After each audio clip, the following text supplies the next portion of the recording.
Hello, everyone, and welcome back to the show. Today we have Pepper, the ghost, head of marketing from Alephium, joining us today. This episode has been a long time coming, so I'm actually very excited to finally make it happen. So, Pepper, first of all, thanks for joining us. Thank you very much for having me. I'm very, very happy to be here. Yeah, it's been a few months of back and forth, but we finally made it happen. Yeah, a quick question: is it over? Is crypto over? Like, yeah, yeah, Oh, yeah. oh, that's starting with the heavy artillery there.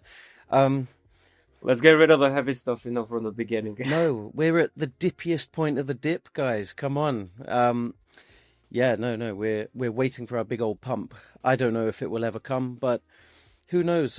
I've seen, I've got a lot of friends in this industry. Some of them are pretty bearish, some are very bullish. Some of them have big tax bills to pay and are sitting on massive losses. Those guys are extremely bearish. I think I'm a realist. I think there's a small percentage chance that things are going to take off from here. But I'd like to think that it's on a case by case basis for each chain. I'd like to think the chains that are building and shipping good products are going to do well, and the chains that have burned all their runway and wasted it on big events and booths and all this in a quiet market are maybe going to fizzle out. I think we're going to see a lot of consolidation in the short term. Yeah, and what makes good projects stand out is the fact that they keep building despite bearish or bullish, sentiment. And speaking of building, you guys are launching the core DEP or the DEX tomorrow, so February 17th. Talk to us a little bit about that. What should we expect, long term?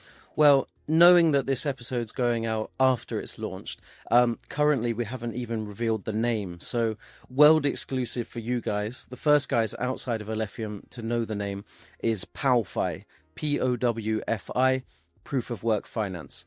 So it's a CLMM and CPMM hybrid DEX, and it's been a real sprint for our devs over the last 6 months to build it. Actually, I started near the end of August, joined Alephium. The day I started, like they announced that they were going to be building this. So I joined right at the announcement, and it's been kind of my main goal over the last 6 months is to improve the sentiment and prepare people for this amazing product launch. Now, I've tested it on the internal testnet, and it's so good. It's so clean. The product team are amazing. The backend devs are incredible. What's even more impressive is they've built this DEX in our own smart contract language, which is called Ralph. So that was designed without exploits. So this is, I would say, just about the most secure DEX possible, right? It's built on proof of work in our own exploit-free language. So I'm just really excited to see it go live. The other thing that's being built is staking for our coin, which is ALF. That won't be on the testnet because, what's the point? We want people to be like using the DEX trading, and staking a faucet coin doesn't make any sense. So they'll keep building that. But yeah, our community is buzzing, and I'm buzzing too. As you can see, I'm really happy. It's chaotic here. Like there's so many moving parts. There's a lot of things go into building a DEX that people on the outside don't see. It's so much work, and it's looking good. I think people are going to like it. I think sentiment and feedback's going to be really strong. And for the community who are listening in, whether you know Alephium or not, we are going to be doing bug bounties. So the kind of goal of our public testnet is for people to look for bugs. We think we've got them all, but you never know. So, go in, stress test it, battle test it, and have a look. Yeah, I mean, congratulations on the launch, first of all. Now I want to talk about, we were talking about the bear market and the product launch as well. The thing is, back like the last bear market in 2022, I remember that there were many black swan events, and I don't remember many builders building, but I think this time around, even though we're in a bear market and like the sentiment is down, people are bearish, like communities and builders like you keep on going. So what do you think, like a launch in this specific time in the market is going to be successful? That's the first question. The second question is, what actual issue is your product gonna solve in the next, let's say, few years? Because of course, products like these, it takes time until they actually like find their place in the market. I know you guys did a lot of research when it comes to launching the product, but still. And also, thank you for sharing the name with us. Well, I'll go back to the first point was crypto winter, right? The bear market of 2022. I had a different experience to you. Being on the writing, I was a senior copywriter for an agency, and we were working with a lot of projects that were in stealth. And I think that is what happens in a bear market. Builders build because there's not so much noise. They're not out there trading and playing with different protocols. They're doing their own thing because they know it's harder to capitalize on market movements and price action during a bear market. So they get to work, they build, and a lot of it happens in stealth, and you don't really see it. They're out there trying to get VC money, which is a lot harder in a bear market, but a lot of the tools that we see and love now were actually built during the bear, and they waited to strategically release once the market improved. Now, that doesn't always work. A lot of projects wait and wait and wait, and by the time they wait, the market's moved, the trends have shifted, the thing that they built, there's no demand for. A lot of it just doesn't work out. Now, your first question was, is it wise, I suppose, to launch right now? Yeah, for us it is. Like the history of Alephium, like preceding my time here, well, it's been on mainnet for over 4 years, and the core team have always had this policy of building one important thing at a time. They announce what they're going to build, then they build it, they test it, they ship it, and they move on to the next thing. And by doing that, you have this clarity with your audience. It's a good transparency and trust. It's telling them we're not going to pivot to chase bandwagons. We're not just going to pivot onto the next trend, whether it's AI or whatever. We are absolutely focused on our mission. The mission has been very clearly communicated from day one. And that's something I really like about Alephium. It's moving forward all the time. So releasing now, releasing in a bear market, bull market, it's kind of irrelevant. Alephium has tried to separate itself from the overall market movements and to stay in our own lane, stay focused on what we want to build. The thing that we want to solve, the problem we want to solve, is DeFi on proof of work. So if you look at our ecosystem, we've been supporting, giving grants and nurturing really good DeFi primitives. We've got even more that are in the works right now. But that's really important. We want to grow our TVL. We want to create an ecosystem for traders that's on, or not just traders, but, DeFi enthusiasts, but on a proof of work system. Because it's secure, because it's proven. Everybody loves Bitcoin and everybody loves Ethereum or Solana to some extent, but they all have their own kind of shortcomings. So we've kind of tried to build a hybrid ecosystem of really solid, robust tech. So we've got the security of Bitcoin, we've got the smart contract programmability of Ethereum, we've got the scalability of Solana. Not quite as high as Solana, but we can still do over 20,000 transactions per second. For a proof of work blockchain, that's super fast. So that's the problem we're solving, and we believe that our community recognizes that, but we need to talk to the community outside of our community, the wider Web3 DeFi community, and that's incredibly hard to do. There's so many products and tools out there that we're competing for attention with, but when people find what we've built, we believe that they're going to see us as a kind of sleeping giant, a ghost in the machine, and it's like, oh, these guys they're doing something really cool. Like, they deserve more attention or hype. And so that's kind of our goal, to kind of go under the radar until something happens, the flywheel triggers, and suddenly we grow and grow and grow. And one last point on that, we've communicated quite clearly throughout this process that our DEX, PowFi, you now know PowFi, is not designed to compete with the other DEXs already built on Alephium. The goal is actually to support them, to build more primitives for them, but to overall attract more liquidity and money into the ecosystem so that every single dApp benefits, because what we're building is completely composable. So every dApp in our ecosystem will be able to integrate it into theirs and benefit. Yeah, and I really like that approach because we've seen a lot of companies, for example, I don't know, oracles or whatever, and their whole point is to outcompete or like outshine their competitors.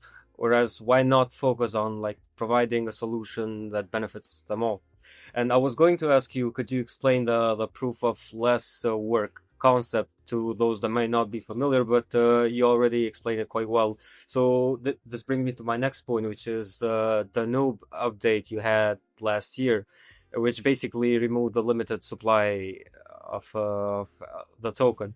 So what was the thought process behind that decision, and how do you think that like investors that prefer deflationary properties viewed that, and how do you explain it to them? Oh, well, I would love if our COO was here to explain that. It actually doesn't really change anything. The burning rate, emissions, and all that. It doesn't really change anything. When you look on CoinMarketCap, it may say like infinity supply or whatever, but it's not really the case. It continues at the same rate, and that's part of the proof of less work mechanism. It's just that the listing websites don't really have the same kind of data that we have to show them, so they don't display it the same way. The Danube upgrade like halved everything. It halved the transaction times. It halved all this stuff, and it made it a much better experience. So confirmations happen faster, blocks process faster, and it improved our proof of work performance so much more. And there's theory that we can do it again, and we can do it again. And there's these incredible discussions that go on between our devs who are like top level proof of work consensus mechanism kind of geniuses. They have incredible ideas for the future about how we can get like near instant finality on proof of work, but that's much further down the line. Right now we have this great performance. We're very happy with it. You asked about proof of less work. Proof of less work, obviously it's proof of work, but as it scales, if you were to place Alephium blockchain under the same conditions as Bitcoin, for example, it becomes more sustainable. The emissions, like energy emissions, actually drop by up to 87%. And it does that through kind of a burning mechanism that balances proof of work with staking. It's quite complex. It's all on our website if you want to read about it. I'm not the most technical guy to explain it, but it's very smart. But it only enacts if we were placed upon the same kind of conditions as Bitcoin. So if we had a lot more transactions, a lot more things happening.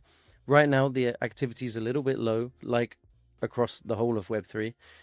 But if we were to scale and get a lot more users, then the energy consumption of the miners would drop over time. Now I want to touch upon the fact that you guys use your own programming language, and how hard is it to actually, let's say, market it towards developers, because we know like Bitcoin gave us this security model, Ethereum gave us the programmability of smart contracts and everything, Solana gave us, I don't know, user experience maybe.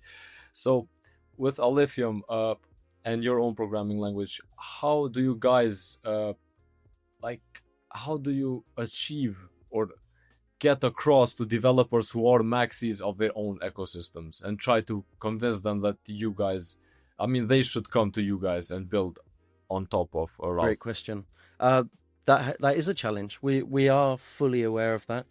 We've talked about this in articles that EVM compatible chains, they benefit from Solidity. It's easier for them.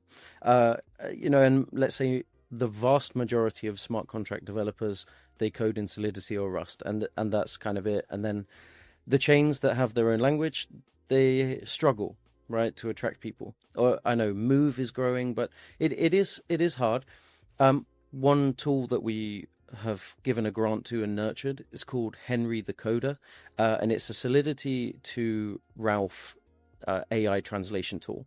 It works really well. They've just done a load of updates, and we are sponsoring a hackathon. I believe it's next week, and that's going to test Henry the Coder. So it's like a university blockchain association. Most of the students already know how to code Solidity. If they don't, it's going to be even harder for them. So yeah, they can just translate it to Ralph. That's one way. Now, for the devs that sat down and learned Ralph, the feedback's been really good. They said things that would take them 8 hours to code in Solidity, they can do in like 15 minutes with Ralph. And they can do that without having the kind of possibility of exploits. So things like double spending, other common smart contract exploits, it's just not possible to do them. And we even have our own like smart contract expert in the team who's trying to break our own contracts. Like it's part of his job. He's trying to find the flaws. And if he can't, then that's good, because he's a real crack. He's amazing. So he's also coded almost all of the smart contracts for the DEX for PalFi. So we're in good hands. It's going to be super secure. But yeah, sorry, just one more point is, yeah, it is difficult, but it's worth it. That's kind of what we say to them. There might be some challenge, but the reward is there. If it's easy, I mean, it's not worth it, right? So now I wanna focus a little bit on the marketing aspect, given that you're like head of marketing at Alephium, and basically, from your experience both in Web 2 and Web 3, it's my belief that you have a deep understanding of audience psychology, not just within crypto but outside of crypto, and you have been like quite vocal about the Web 3 space and how it like prioritizes immediate dopamine hits, like with meme coins, but at the same time we're seeing a lot of transitions and shift towards more institutional crypto, and we're seeing that with marketing in crypto companies as well. So I guess my question is, how are you applying like long form storytelling maybe to Alephium's community, and how do you build that community to actually understand concepts such as the SUTXO architecture? And the reason why I'm asking this is because in the last time we talked, you recommended to me a podcast called Ruined by the Internet, and I actually did look a bit into it, and there's a recurring theme that mentions how the internet was maybe programmed to be hijacked by these mass corporations and governments, and I kind of feel like we're seeing the same with Web3, being this new form of internet. We're seeing it being hijacked by these institutions. But as much as I was against all of the meme coin cycles and the hype-driven narratives, I'm not that too supportive about this institutional meta. I don't know if my question made sense, or was it too long maybe, No. but I had to vent. I'm with you. I've vented plenty. I went to a conference in Malaysia to speak a few months ago about this, how big tech is infiltrating Web3 and kind of ruining it from the inside. And it's a Trojan horse. I really don't like that. I've talked about that on our blog, and you mentioned long form content. I'm a big fan of long form content. I've been a career copywriter and marketer for over a decade. And I think when you're talking about good tech, right? Like I believe Alephium is good tech. You have to kind of separate your audience into different segments.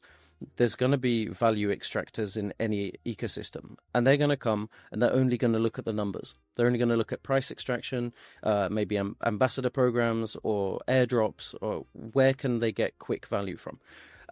Whereas genuine community members, long-termers, who are potential whales, who may want to fill their bags because they really believe in it, they want to consume as much information as possible. They want long form, they want in-depth articles and deep dives, and they want thought leadership from the team. It's one thing to have your team fully doxed, which is a great thing. I believe a lot of teams should be fully doxed, but it's another level to invite those members of the team to explore their expertise, their opinions, and draw from their experience around Web3 to share these opinions. again, you touched on dopamine. My colleague Carla, she's head of ecosystem. She wrote this great piece called TikTok syndrome, and she believes it's that instant gratification, dopamine hits, everything, everywhere, right now, immediately. That's perhaps a generational thing.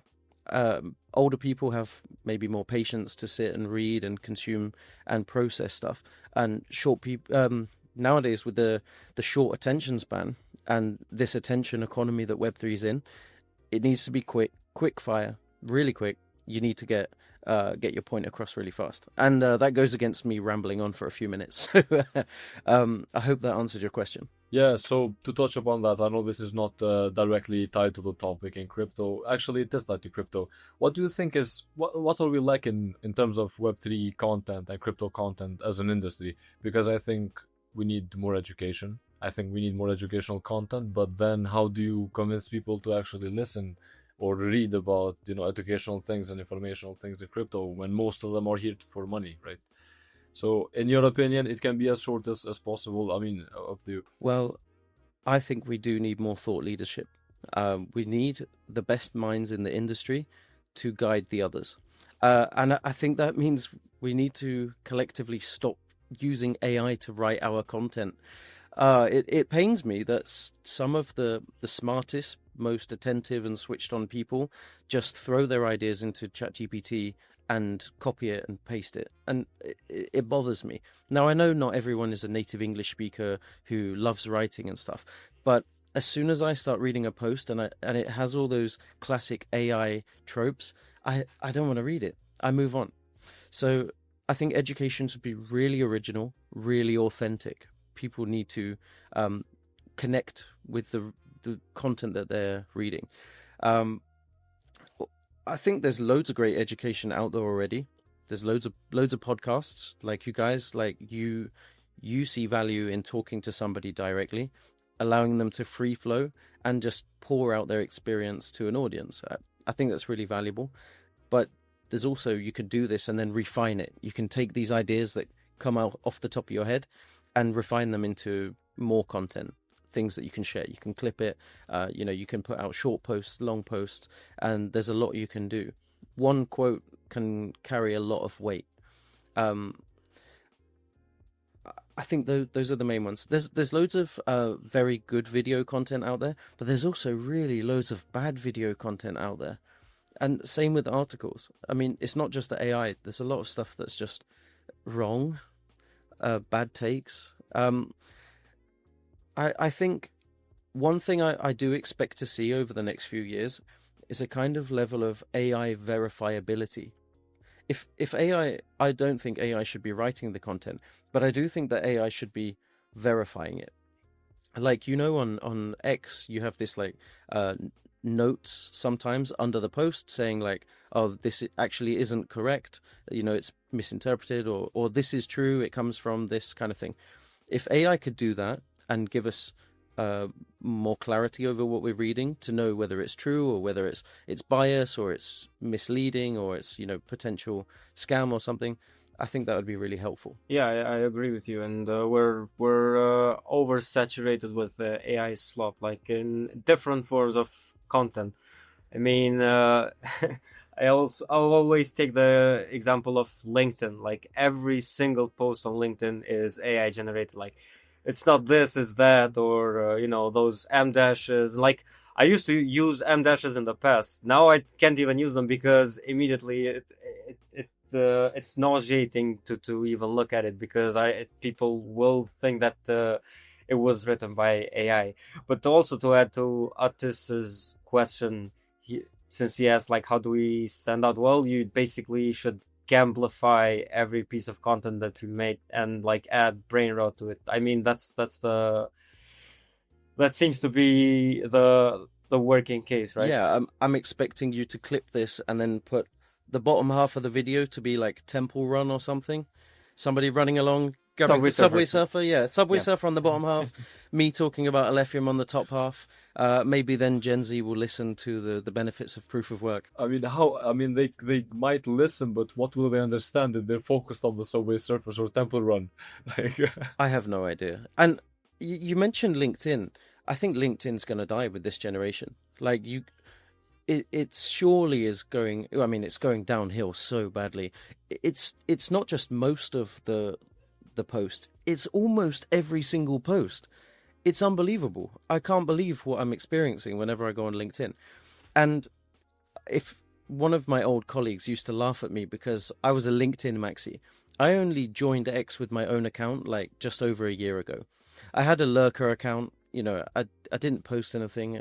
I just was observing, looking for good techniques, this kind of stuff. And I ran client accounts, but I never did it myself. And now I go to LinkedIn and I think this is so unappealing. This used to be a wonderful hub for business, for networking. I got so many clients and job opportunities and learned things there. And now, it's just awful. It's terrible UX. And Gen Z, they laugh so much about LinkedIn. They're like this boomer website. It's gone more boomer than Facebook. And Facebook pretty much is only used by boomers now, and it's somehow less boomer than LinkedIn. I think, like you mentioned Facebook, I think Facebook is way, way better than LinkedIn now, right yeah. Because you have actual honest takes, right? In LinkedIn, it's crazy. I mean, I'm not exaggerating when I say that whenever I go to LinkedIn, I slap my face like twice at least. I'm reading something and it's just the most destroying thing ever. It destroys my whole being, right? Because they start with like a car was parked on the highway. But this is what it taught me about podcasts, right? Like what do you mean? But yeah, let's talk about this. Sorry. I got engaged to my fiance in May last year, and as a joke, I put like, I just got engaged to my fiance. Here's 5 things I learned about proposals, or something like that. Like, because I've seen it so many times, and it is painful. For me personally, I go on LinkedIn, I see if I have any messages or connection requests, and then I go to the newsfeed. And as soon as I start reading AI slop, I leave the website. And now, if you're a marketer, and you guys are marketers, right, that that time spent on website is one of the best indicators for SEO. Surely LinkedIn must have a terrible performance for time spent on website, because if people are just not enjoying it. But then I look at the posts, just some trash AI slot posts, and it's got so much engagement. And it's like 5 years ago when you go on Facebook, somebody posts a fake image and all the boomers are like, oh, I can't believe it, I'm outraged, right? And now I go on LinkedIn, it's almost every post. There's this one that just did massive numbers, tens of millions of views, loads and loads of comments. A guy goes into the woods, there's a huge tree that's fallen down, and he cuts into it and he builds an apartment inside the tree. Have you seen this? No, I haven't. But it sounds interesting. I mean, they've done very well on the prompts and the editing, and it looks like those videos. The guy in the jungle, I think he's in Mexico. He builds little palaces in the ground and stuff. Right, it's that kind of style. It looks like that, but it's so AI. It's so bad. For anyone who knows AI, who deals with it, or who works in content like us, who sees all kinds of content, it's so easy to spot AI. But for just consumers of the internet who are not creators, who don't have to think about it too much, it's not so easy to spot. And you look at the quality of the video generators, and especially the image generators now, the age of photo verifiability is over. It's just over. I've seen some incredible things. Yeah, it's insane. And just the other day, I caught myself. I watched this video. It was on Instagram, and I watched the whole thing.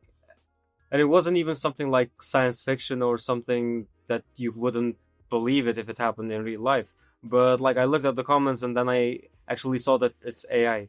And I felt like such a boomer myself, because I'm supposed to be one of the guys that can identify easily whether something is AI or not. And my eyes are deceiving me, and so yeah.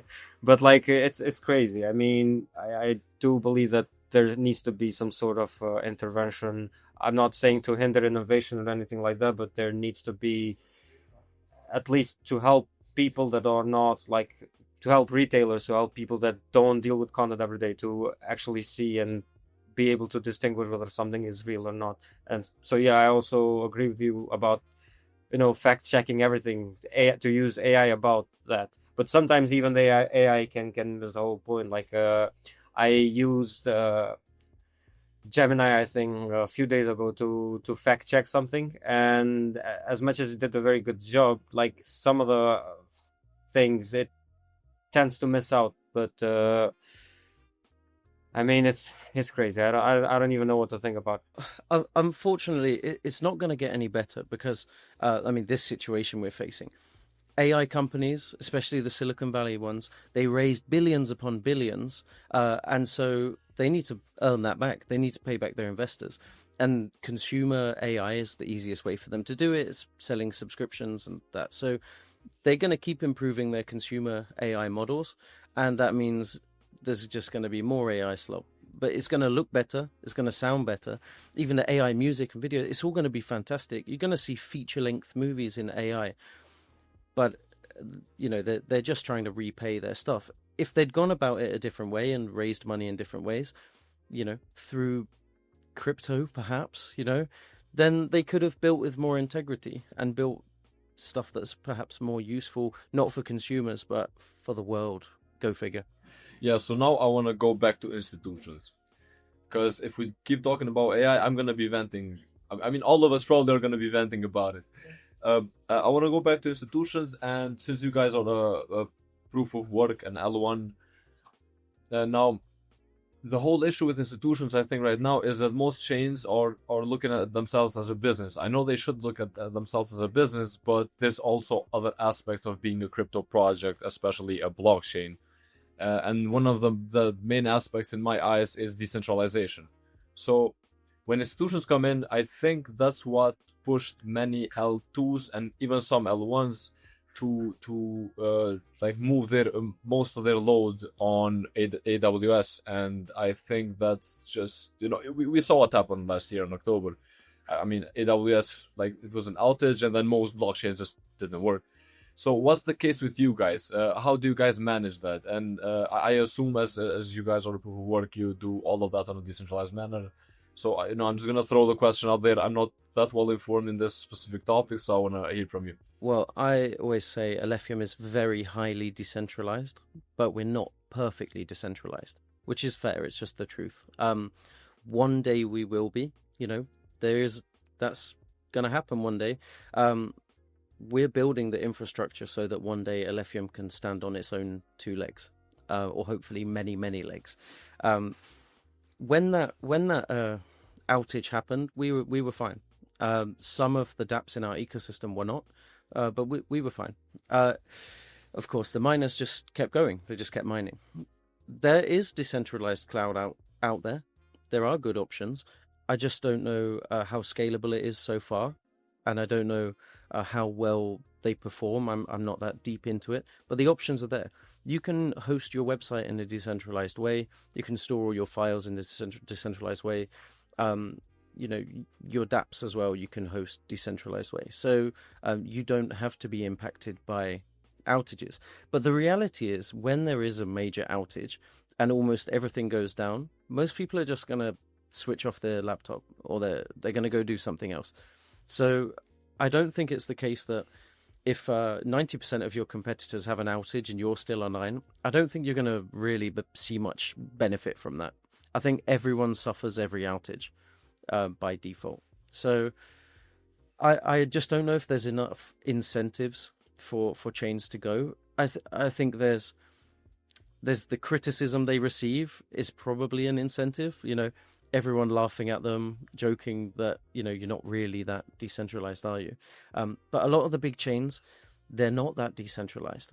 Their business entity, and I mean, for those listening who kind of don't have a clear concept of how it works, if you have a blockchain, when it launches, you have these allocations, right? One of the allocations will be for the company that manages your blockchain, right? They are the ones who kind of will run the social media and the communities and have employees and that kind of stuff. One day, as we've seen with several blockchains, that money runs out. The blockchain then has to exist without human counterparts. And if it's been built in the right way and it continues to have users and the price doesn't completely plummet, then it has a chance to keep going. And I've seen a couple of chains do it successfully, and so there's always hope. And I think that's a really cool. It's a really cool thing to see when a blockchain survives fully decentralized after the centralized entity is gone. One guest that we had, like I think 8 months ago on the podcast, said a very, I mean, I think it's one of the most amazing quotes I've heard, and he said that decentralization is a process, and I do believe that with my whole entire being, because the only the idea is there, right, and the goal is there, and I think that the only thing that's the most important one is just to keep on pushing and try to be as decentralized as possible. Because I mean, there's not much incentive to be decentralized, especially in the current economy. So yeah. 100%.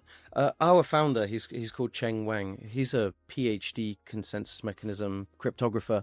Really smart, really smart guy. He first proposed Byzantine linear consensus mechanism.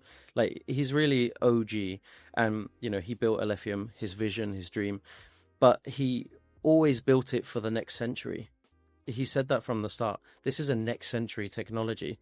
And so his vision was to build out all the infrastructure in the short term so that one day Alephium will thrive without humans meddling with it. And I think that's a really beautiful thing. It is a process.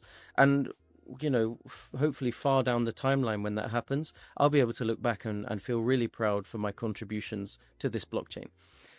The reality is I work for the company of Alephium, but in my heart, I feel like I work for the community. Right, I work for the users, the dApps, the ecosystem, the builders. They're the ones that I'm accountable to, and I'm doing my best every day for. I'm here trying not to shill Alephium, but to put forward the realities, because I want them to see it and know that our team are working so hard for our success and for that eventual reality that this will be hopefully a thriving ecosystem. When we're all gone, when we're ash and dust. I think everyone in crypto should be like you, So, no, I mean, yeah, I mean it, because first of all, everything should not be binary. Things should be like on a scale. That's the first thing. Second of all, it's much more important to put the community first. And so yeah, I mean, huge shout out to you. No. I have ego. I have a yeah. No. Like I saw somewhere that you're also a Muay Thai enthusiast. Is that correct? Yes. I've just started training again. I had a horrible injury. I was off for about 18 months. I gained a lot of weight. That's why I don't look like an athlete. But I was getting ready for my first fight about a year and a half ago, and suffered a really bad hip injury. I'm back about 6 weeks ago, and the dream is just a little bit there that I could one day fight. I mean, it's all about taking that decision and being proactive about it. Again, it's not a binary thing. It's a scale. It's a process, right? Same way with decentralization. But like, has that, like, the discipline that martial arts bring, has that in any way affected like how you approach your day-to-day with Alephium's growth, like in marketing aspect, but also in a general sense? I really feel like this is a Joe Rogan type of question, right? I mean, yeah, how does it reflect kind of my working style? I actually love I love Alephium. I love Muay Thai because of the social element. I love going to the gym. I train at the same time with the same people. We have a community, we go and eat together afterwards. We share clips with each other. It's very social. We are basically our tribe, who love this thing, and we're bullish about it. And that's how I like to see Alephium. I like to engage with the people who are all the most regular ones, showing up the most, and kind of give them a platform. we have our own like internal video podcast. We do every 2 weeks, and there was one time I managed to get on our Nigeria community lead, and I was so happy to have this guy in because he's called Tony. He's really nice. He's one of our best creators. He found Alephium. He loved it. He vouched for it, and he became an enthusiast, and he became a creator, and he's doing it. He's living it, and I think that's kind of how I see Muay Thai. I started as a fan. I tried a couple of sessions, and then I got hooked on it really quickly, and suddenly it filtered into my life, and it became an important part of my lifestyle, my social groups. It became all encompassing. And I think for a lot of people that happens with Web3. When you find a project, you become a maxi, you become a whale or whatever, you really get involved, and then you may even become a builder. And I think that's the highest level to aspire to, is to build something for the ecosystem you love the most. And I would equate that to finally having your first fight. You're just like giving me motivation to go to the gym again, because I haven't went to the gym in months. but yeah. So now I know that Alephium has, I'm gonna say, like two main types of users. Let's say miners, and then just the community members and people interested in the market structure and everything. So how hard is it to navigate through both of these, let's say, communities within communities, right? Types of people. Because personally, I know that there aren't many L1s who use proof of work anymore, and that's one thing. So I don't think you guys have a blueprint for that in the market available. So you have to do everything your own way.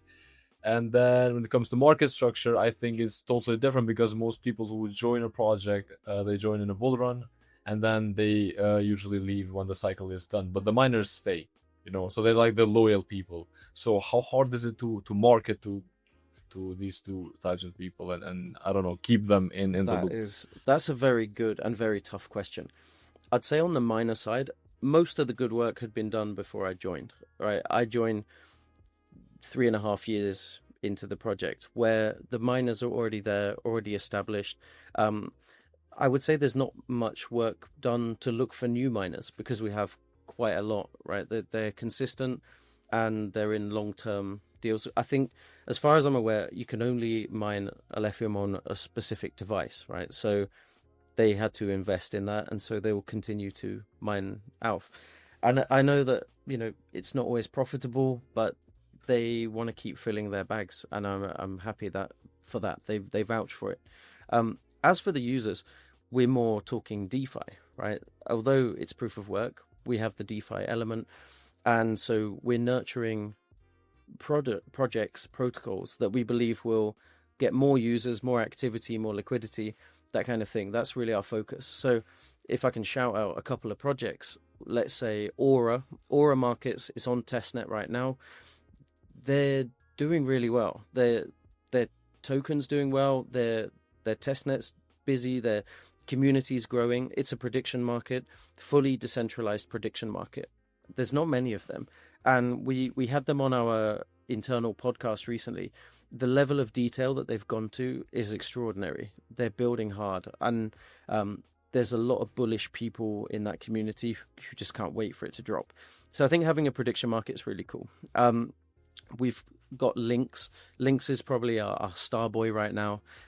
They just hit like from launch a few weeks ago. They're already on like over 330k TVL. It keeps growing. The APY on like their loans is amazing. They're really, really, really good. They're really well managed by a very competent and experienced team. So that's really good. And they've been good at helping with the thought leadership and explaining their vision. I think that's really important. They're really up for discussions, and so communication's key.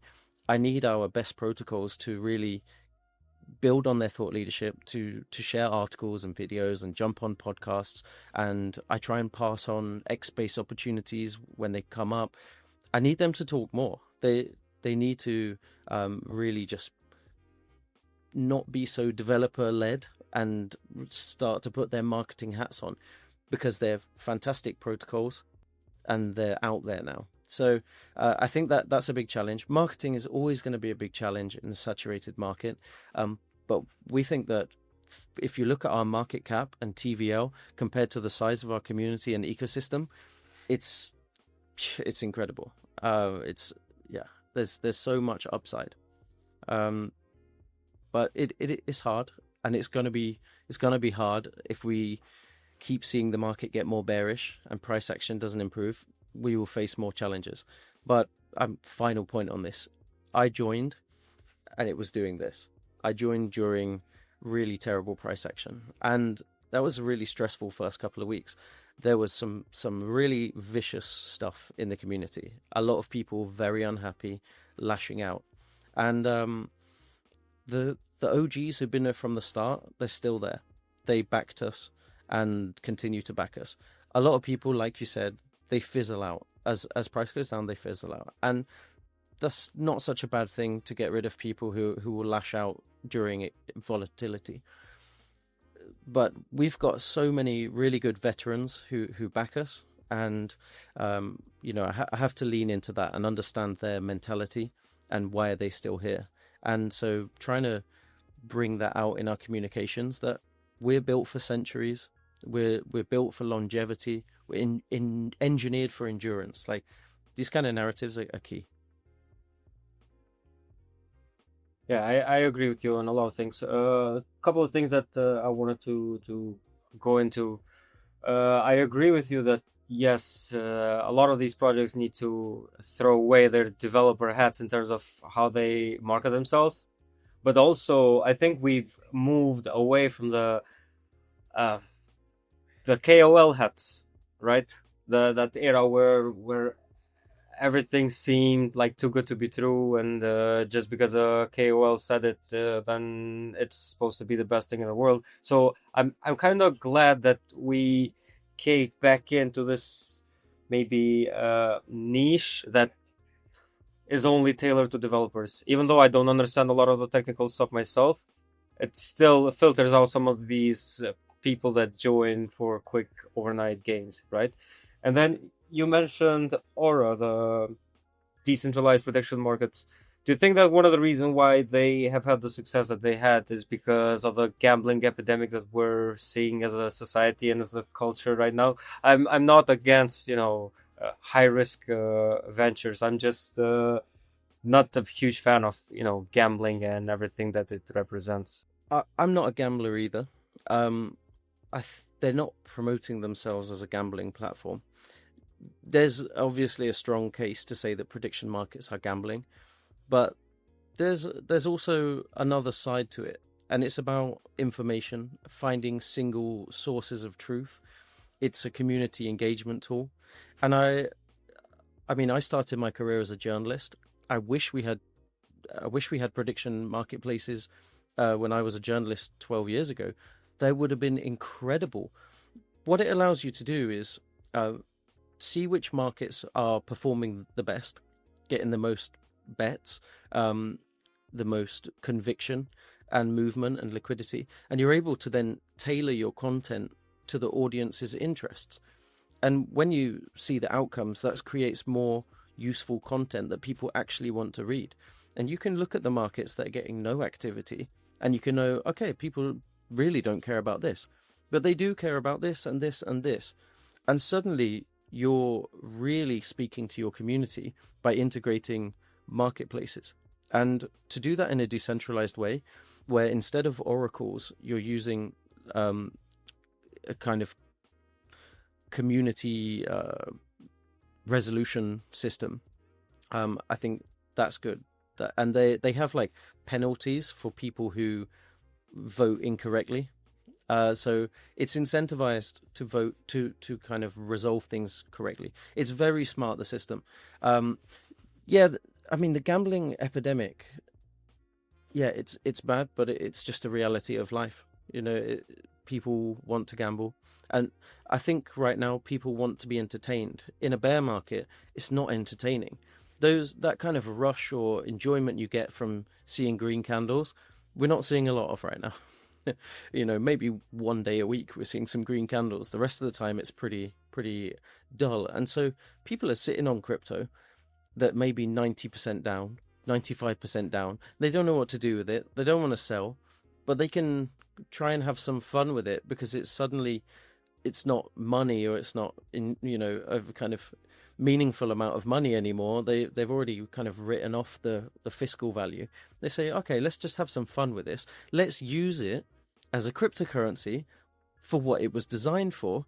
And it's kind of brought us back to the original, crypto scene, where it was about, oh, what can we build that's kind of useful and innovative and fun. And right now, there's not that many people, devs or communities, building products that are good for the world. Most people are just kind of building to kind of improve their own world. They're building for themselves. People don't want to make the world a better place. They just want a better seat at the table. And so when it comes to prediction markets, I just think they're kind of similar to GameFi. They're here to entertain, and I'm not against that. Yeah, here's the thing, because I love prediction markets. I love the whole concept behind prediction markets. And my parents are journalists of like 28 years or more. And when I mentioned the concept to them, the first thought they had, it wasn't gambling, right?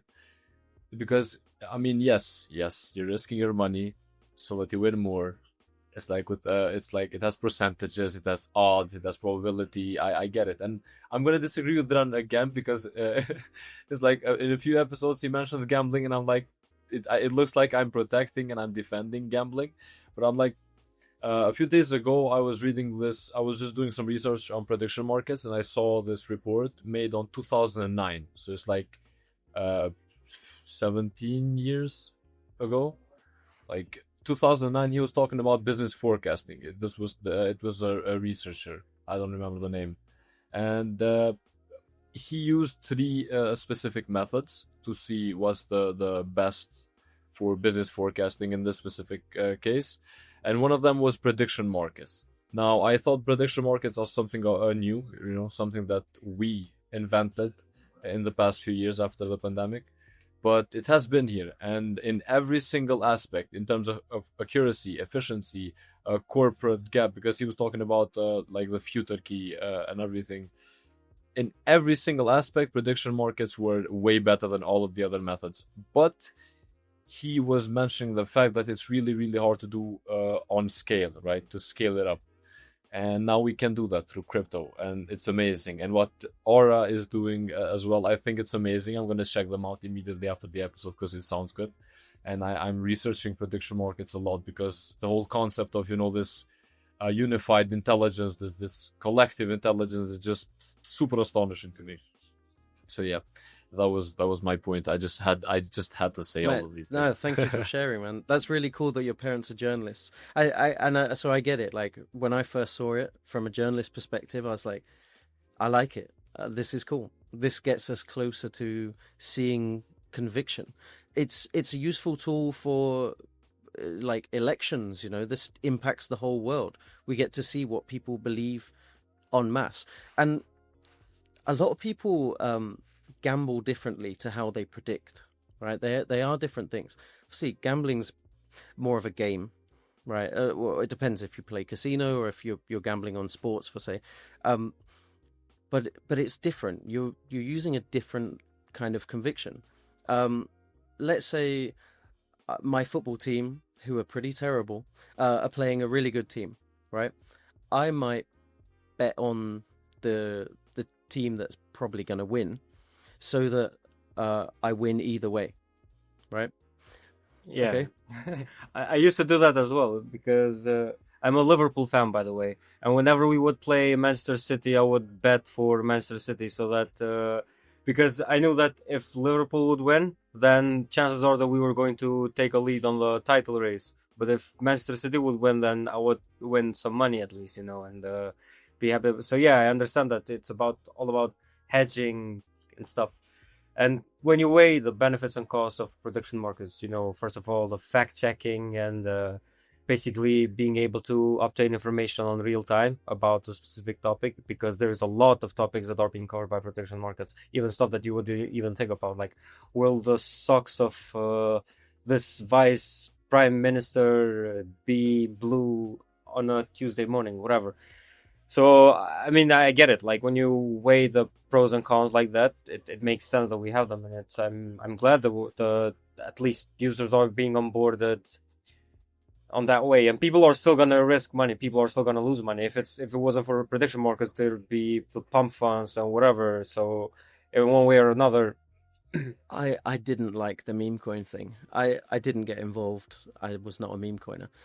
I I do like prediction markets. And what I've found is that it's breaking news for me that I wouldn't otherwise be exposed to. And I really like that. You know, I'm in Aura's Telegram group, and it posts every time there's a new market being posted on the website. It's there in the group. And it's faster than the BBC. I'm seeing news there a day or two before the BBC. For example, that like Kim Jong Il just announced his daughter to be his heir. I seen it more than 24 hours before on Aura. I mean, back to my point about the difference between gambling and predictions, right? It's about, I guess, risk, right? What kind of risk you want. I might bet on, Tottenham to win the Premier League because it will be 1,000,000 to 1, and I can only bet £1 and I'd win £1,000,000, right? Because, we're terrible. I'm a Spurs fan. We're awful. But then if I were to go on a prediction market, I wouldn't predict Spurs to win, right? I would predict something that I think would actually happen. And so yeah, it's a completely different game. And again, it gets us closer to that source of truth that I think is going to be really valuable. Because talk about fake news, right? It's been a problem for years now, fake news. I think we can get closer to real news with community conviction. And there's also people who are in the know. They put up decentralized markets early when they have some kind of early information, because they can capitalize on that. So people benefit from sharing in the know information. And I think that's a good incentive. Yeah, and just one thing, we have this philosophy that if we're ever going to bet on football games, to never bet on Italian teams and Spurs. These are the only two conditions. And by the way, this is not like any kind of promotion for gambling and stuff like that. So we're not against it, but we're not promoting it. And to wrap things up, because I see that we've gone through for about an hour, so yeah, it goes quick when you have fun, right? I've just mentioned something earlier about measuring success, and I don't want to look at like TVL and monthly revenue. Yes, they make sense for potential investors, right? But what do you think, or like, how would you measure success, let's say in 5 years for Alephium? Like, Oh, wow. does that make sense? Besides the obvious metrics, marketing metrics that companies use. I won't quantify it with numbers, but I'll qualify it with positive sentiment, a large, active, happy user base, more public awareness of the chain, more powerful institutional partnerships, and a bullish nature. Like when people talk about us, to smile and say how great it is, to have more dApps, more builders, more people who can code in Ralph. So obviously that is quantifying it in a way. We'd want more, right? But we all want more. But I guess the final thing would be for people to talk about Alephium as a success story, to have revitalized the proof of work industry, to show what can be done, that blockchain can be super secure, that DeFi can be done on a proof of work basis, and that you can be an ecosystem first protocol or blockchain and succeed without having to sell out to institutions and build purely for them. We're staying in our own lane, and I hope that we're able to do that, and people kind of respect it. If we earn respect, then that will be a big success. Preach.